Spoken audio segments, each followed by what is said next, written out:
Hello दोस्तों, इस video में आज मैं आपको मुग़ल काल में बाबर और हुमायूं से जितने भी प्रश्न पूछे गए हैं, चाहे किसी भी कॉम्पिटिटिव एग्ज़ाम में, तो वो सारा प्रश्न आपको करवाऊंगा। तो चलिए वीडियो को अंत तक ज़रूर देखिए। वन लाइनर प्रश्न है। पहला प्रश्न आपके सामने में है, भारत में मुग़ल साम्राज्य का संस्थापक किसे माना जाता है?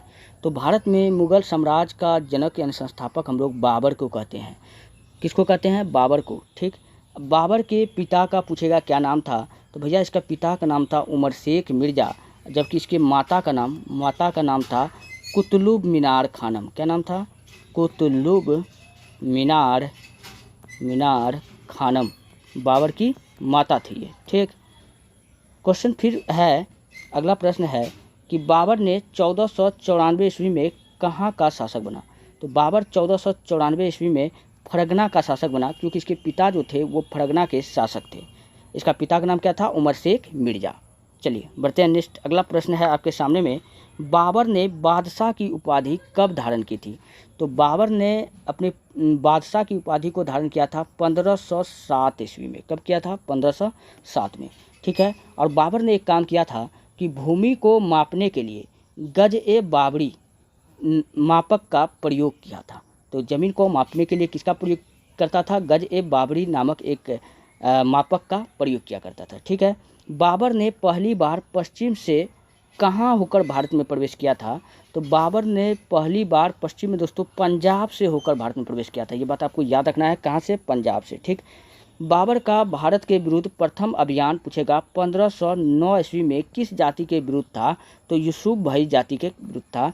तो यूसुफ भाई जाति क्या हो जाएगा? बिल्कुल राइट आंसर हो जाएगा। चलिए नेक्स्ट अगला प्रश्न है, बाबर ने कब बाजोड़ और पेशो भारतीय क्षेत्र पर अधिकार कर लिया? तो ये 1519 पर किया था। ठीक। अगला है, बाबर का असली नाम क्या था? तो दोस्तों बाबर का असली नाम था जहीरुद्दीन मोहम्मद बाबर। ठीक। किस अभियान में बाबर ने तोप खाने का प्रयोग किया था? तो इन्होंने बाजोड़ का किला और भेड़ा का किला को जीतते वक्त किया था। तो बाजोड़ एवं भेड़ा अभियान में। अगला है, भारत पर आक्रमण हेतु किसने बाबर को निमंत्रण भेजा था?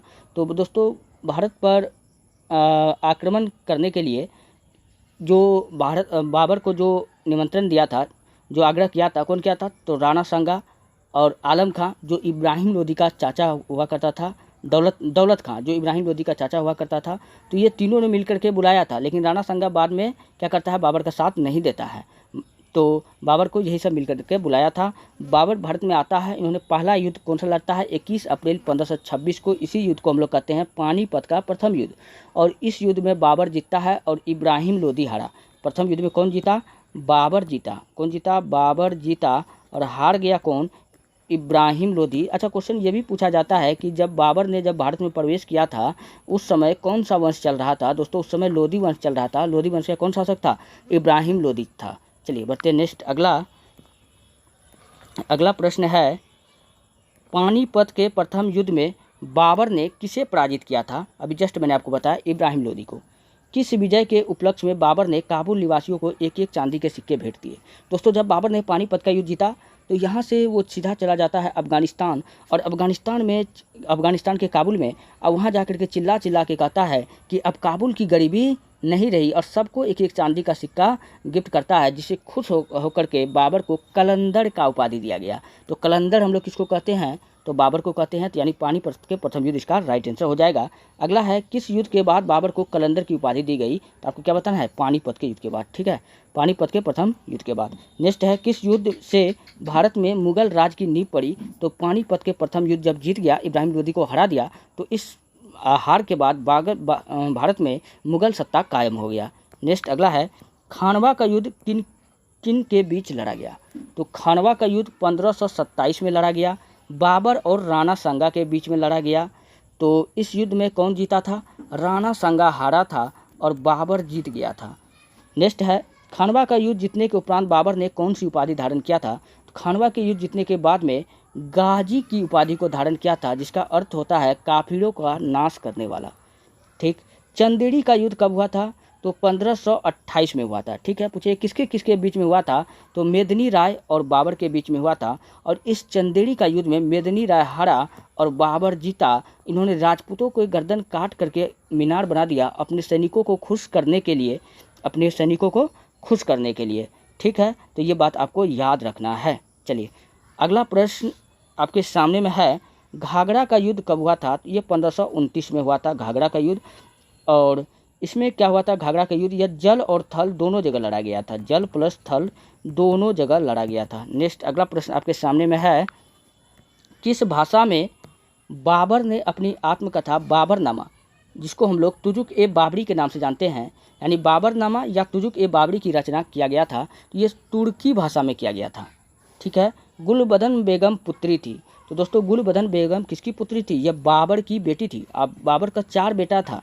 कितना बेटा था, पहला का नाम था हुमायूं, हुमायूं, कमरान, कमरान, अस्करी, अस्करी और हिंदाल। तो यही बाबर का 4 बेटा था और एक पुत्री का नाम मैंने अभी जस्ट बताया, क्या बताया, गुलबदन बेगम। चलिए नेक्स्ट अगला है, बाबरनामा का फारसी में अनुवाद किसने किया था, वो किया था अब्दुल रहीम खान खाना ने, और ये अकबर के नवरत्न में शामिल था। चलिए बढ़ते नेक्स्ट अगला, बाबरनामा का फारसी में अनुवाद अभी जस्ट मैंने आपको बताया अब्दुल रहीम खान खाना। बाबर की मृत्यु कब और कहाँ हुई थी, तो 1530 में आगरा में हुआ था। बाद में इसी आगरा के आराम बाग में इसको दफनाया गया था, लेकिन बाद में इसको काबुल में दफनाया जाता है। तो इसको 2 बार दफनाया गया था, ये बात आपको याद रखना है। ठीक है, बाबर के शव को कहाँ दफनाया गया था, पहले आगरा में फिर काबुल में दफनाया गया था, तो इसको 2 बार दफनाया गया। ठीक, हुमायूं गद्दी पर कब बैठा, 30 दिसंबर 1530 ईस्वी को बाबर के मृत्यु के बाद एक गद्दी पर बैठा। इन्होंने अपना नाम नसीरुद्दीन मोहम्मद हुमायूं बताया। तो हुमायूं का पूरा नाम पूछेगा क्या था, तो नसीरुद्दीन मोहम्मद हुमायूं। चलिए नेक्स्ट अगला है, हुमायूं ने गुजरात के शासक बहादुर शाह के विरुद्ध कौन सा अभियान चलाया था, उन्होंने कलिंजर का युद्ध को जीता था, ये बात आपको याद रखना है। ठीक है, रोहिना का युद्ध कब और किसके साथ हुआ था, तो 1531 में हुमायूं और महमूद लोदी के बीच में हुआ था। ठीक, किसके विरुद्ध हुमायूं ने चुनार का घेरा डाला था, तो अफगान नायक, अफगान शासक शेर खां, जिसको हम लोग शेरशाह सूरी भी कहते हैं। बचपन का नाम शेरशाह सूरी का क्या था, फरीद खां। क्या नाम था, फरीद खां। चलिए नेक्स्ट अगला प्रश्न आपके सामने में है,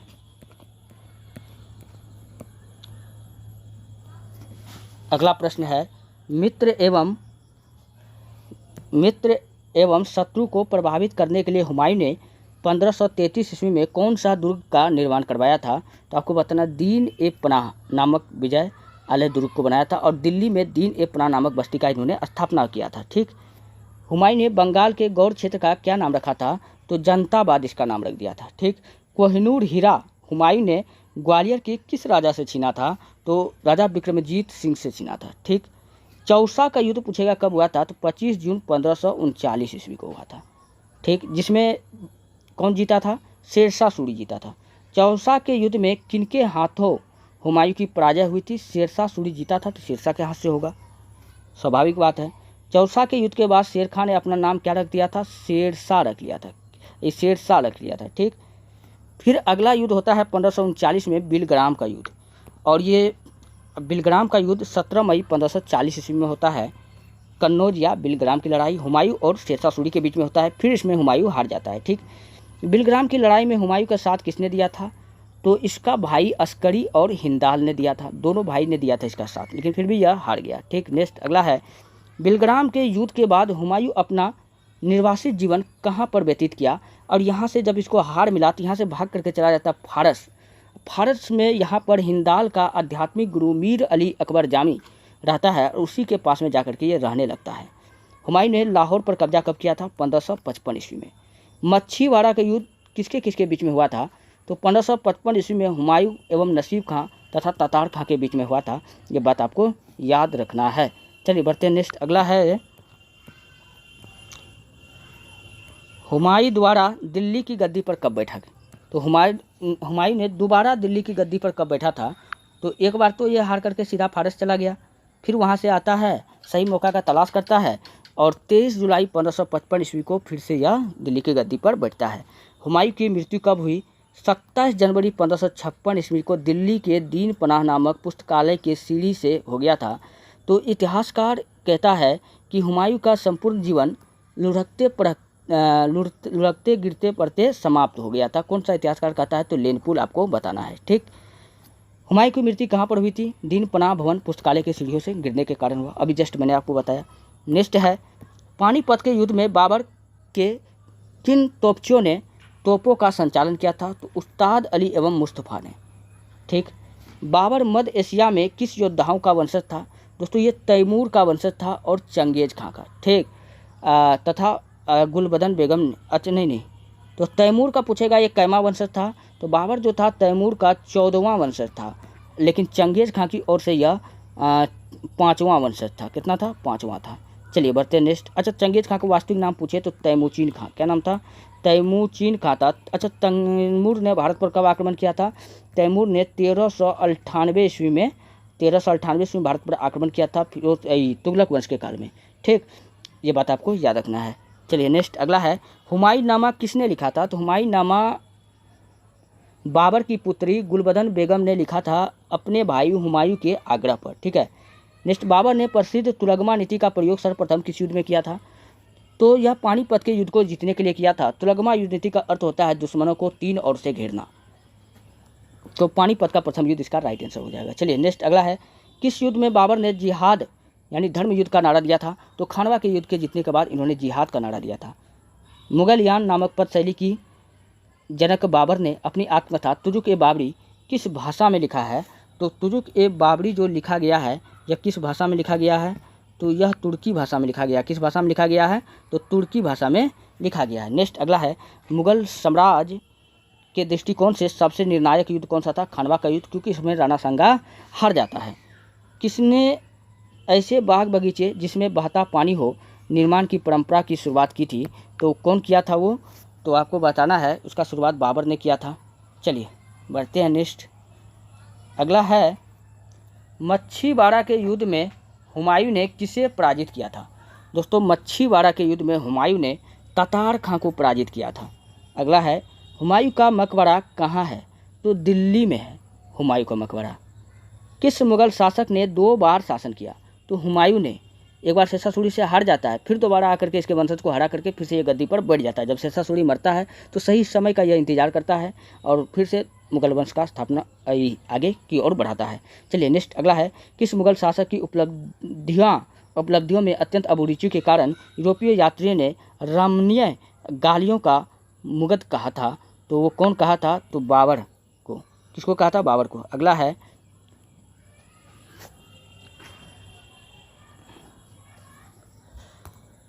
अगला है, मुगल सत्ता की पुनः स्थापना किस युद्ध में हुमायूं को मिली? विजय के फलस्वरूप सरहिंद का युद्ध में हुआ था।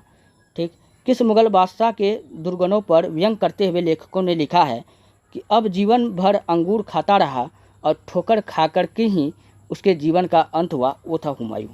ठीक, मसरूरी जो बाबर द्वारा मुस्लिम कानून के नियमों का संग्रह है वह किस शैली में है? तो मुबैयिन शैली में है। ठीक, पानीपत के युद्ध में बाबर की जीत का मुख्य कारण क्या था? उसकी सैन्य कुशलता था, तुलगमा युद्ध नीति था, उसका तोप का प्रयोग था। तो ये सब पहली बार हुआ था। मुगल काल में ऐतिहासिक विषयक किसने लिखा? तो गुलबदन बेगम ने। नेक्स्ट,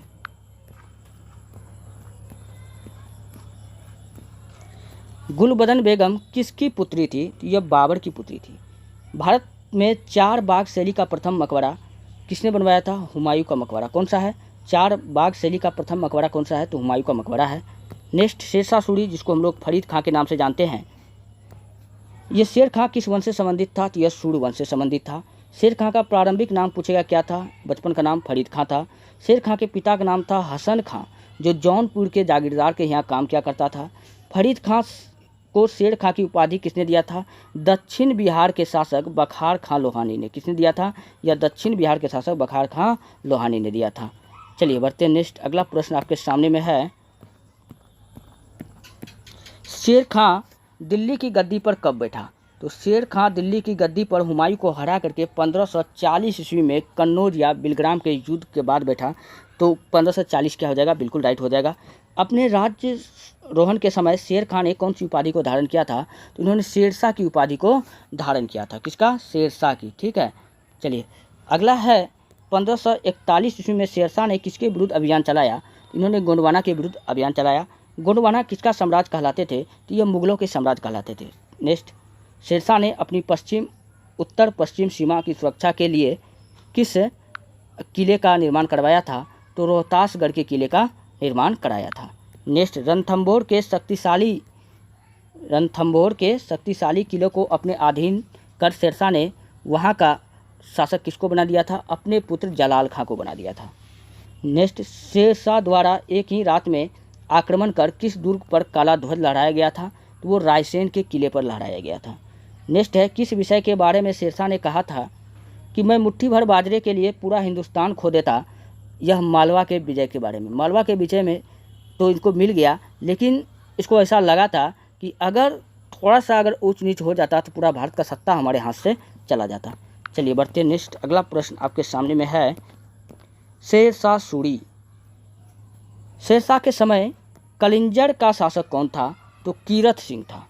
शेरशाह के मृत्यु कलिंजर के किले की दीवार से टकराकर किस युद्ध के समय हुई थी? किस युद्ध के समय में हुई थी? तो 1545 ईस्वी में हुआ था। और कलिंजर के युद्ध के समय में हुआ था। कलिंजर के किला को जीतते वक्त हुआ था। उक्का नामक तोप के फटने के कारण हुआ था। नेक्स्ट, किसके समय में मलिक मोहम्मद जैसी ने पद्मावत की रचना की थी? तो पद्मावत की रचना दोस्तों शेरशाह सूरी के काल में हुआ था और मलिक मोहम्मद जैसी ने इसी के दरबार से अपने कार्यकाल का शुरुआत किया था। मृत्यु के समय शेरशाह सूरी कौन सा अभियान चला रहा था? उसका अंतिम अभियान था कलिंजर का अभियान। ठीक, शेरशाह के समय अस्थायी करों को क्या कहा गया था? आब वाब कहा गया था। नेक्स्ट, शेरशाह ने भूमि मापने के लिए किस मापक का प्रयोग किया था? तो भूमि मापने के लिए इन्होंने सनकी डंडा, जिसको हम लोग कहते हैं, तो 32 अंक वाले सिक्कों की गज एवं समकी छड़ी या समकी डंडा का उपयोग करवाया था। ठीक, नेक्स्ट है, शेरशाह के शासनकाल में कितनी टकसालें थी? तो टोटल 23 टकसाल था। ग्रैंड ट्रंक रोड जो सबसे बड़ा रोड है, इसका निर्माण कहेगा किसने करवाया था? शेरशाह सूरी ने कराया था। पाठशाला में फारसी पढ़ाई को चालू किसने करवा दिया था? तो शेरशाह सूरी ने करवा दिया था। नेक्स्ट, शेरशाह ने सिक्कों पर अपना नाम किस लिपि में खुदवाया था? तो अरबी और देवनागरी लिपि में। शेरशाह का मकबरा बिहार के किस स्थान में स्थित है? तो सासाराम में। हिंदू एवं इस्लामी वास्तुकला का सर्वश्रेष्ठतम समन्वय किस स्थल के शेरशाह के मकबरे में मिलता है? तो शेरशाह के मकबरे में इसका मिलता है। किला ए कुहना मस्जिद का निर्माण किसने करवाया था? तो शेरशाह सूरी ने करवाया था। नेक्स्ट,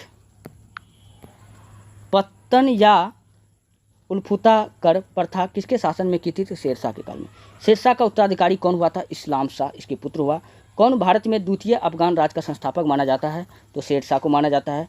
पटना को प्रांतीय राजधानी बनवाया था, कौन बनाया था? शेरशाह सूरी ने बनवाया था। चलिए नेक्स्ट, अगला है, शेरशाह के समय औसत पैदावार का कितना हिस्सा लगान के रूप में वसूला गया था? तो 1/3 भाग। शेरशाह का महानतम द्योतक क्या है? तो प्रगतिशील सुधार है। ग्रैंड ट्रंक सड़क जोड़ी थी, कोलकाता से अमृतसर को जोड़ता है। कौन शहर? ग्रैंड ट्रंक सड़क, जो सबसे बड़ी शहर है। किस चौसा की लड़ाई में 1539 में हुमायूं को पराजित किया था? किस चौसा की लड़ाई में, हाँ, किसको पराजित किया था? तो हुमायूं को पराजित कौन कर दिया था? शेरशाह ने। किस युद्ध में जीतने के बाद शेरशाह ने दिल्ली में अफगान सत्ता की स्थापना किया था? 1540 का कन्नौज यानी बिलग्राम का युद्ध। नेक्स्ट है,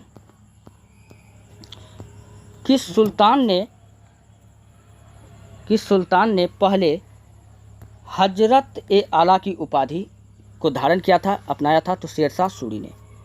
शेरशाह सूरी ने अशरफी नाम का और रुपया नाम का और दाम नाम के नए सिक्के चलवाए थे, ये बात आपको याद रखना है। और ये जो अशरफी हुआ करता था दोस्तों, सोना का बना होता था। जो रुपया हुआ करता था, रुपया वो चांदी का बना होता था। जो दाम नाम का सिक्का था वो तांबा का बना होता था। ठीक, जाति प्रणाली किसकी उपज थी? तो शेरशाह की उपज थी। शेरशाह कालीन प्रशासन में कोषाध्यक्ष था, कोषाध्यक्ष को हम लोग कोषाध्यक्ष कहते थे, ये बात आपको याद रखना है। नेक्स्ट, शेरशाह कालीन प्रशासन में कानूनगो का कार्य था? भूमि संबंधी रिक्तियाँ, भूमि संबंधी रिकॉर्ड को रखना, ये इसका कार्यकाल था, काम था। नेक्स्ट, शेरशाह द्वारा निर्मित सड़क व सराय अफगान साम्राज्य की धमनियों की भांति है, यह बात कौन कहा था? आर कानूनगो इतिहासकार ने कहा था। दिल्ली का पुराना किला किसके द्वारा बनाया गया था? तो शेरशाह सूरी द्वारा बनाया गया था। नेक्स्ट, अकबर का बचपन का नाम क्या था? तो जलालुद्दीन मोहम्मद अकबर था। अकबर का जन्म अमरकोट के राजा बीरमल के महल में हुआ था। कब हुआ था? 15 अक्टूबर 1542 को हुआ था। और इनके पिता का नाम क्या था? हुमायूं था। कौन था? हुमायूं था। अकबर को पहली बार किस अवस्था में गजनी की सुविधा मिली? जब वो 9 वर्ष का था। गजनी में अकबर का संरक्षक कौन था? मुनीम खां था। गजनी में लेकिन अकबर का संरक्षक पूछेगा कौन था? तो बैरम खां। हुमायूं ने अकबर को युवराज कब घोषित किया था? सरहिंद के युद्ध जीतने के बाद। और सरहिंद का युद्ध कब हुआ था? 1555 में हुआ था। नेक्स्ट अगला है, युवराज अकबर का संरक्षक किसे नियुक्त किया गया था? बैरम खां को नियुक्त किया गया था। अकबर का राज अभिषेक 14 फरवरी 1556 ईस्वी को कहाँ हुआ था? पंजाब के कालानौर में हुआ था। ठीक।